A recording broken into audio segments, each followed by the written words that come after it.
Казанда Нәүрүз халыкара театр белеме бирү фестиваль форумы дәвам итә. Фестиваль форум педагоглары театр сәнгатының һәм Россия менеджментының әйдәп баручы белгечләре. Тулырак хәбәрчеләребез язмасында. Тантаналы рәвештә башланып киткән һөнәри осталык чарасының төп вакыйгаларының берсе Төркия дәүләт театрының Гонзаганы үтерү спектаклен күрсәтү. Huzurunuzda sanatımızı icra etmek için sabırsızlanıyoruz efendim.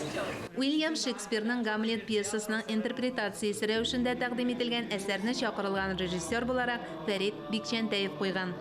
Мин канәгать, чөнки алар бу спектакльне яратып уйныйлар. Бу минемчә иң мөһим әйбер. Шуннан соң алар әле 1 ел тулмады бу спектакльнең чыгуына. Алар инде аны 90 мәртәбә уйнадылар. Спектакльне тәкъдим итү чарасында Төркиянең Казандагы дипломатик вәкиле Угур Йылмаз да катнашып чыгыш ясады.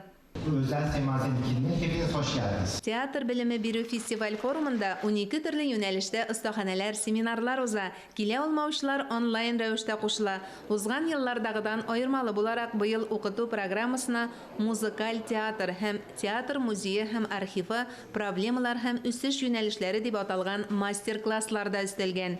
Иртәгә театр белеме бирү форумында катнашучыларга дәүләт үрнәгендәге сертификат таныклык тапшырыла. Мөршидә Җихан, Ленар Хәбибуллин, Татарстан яңалыклары.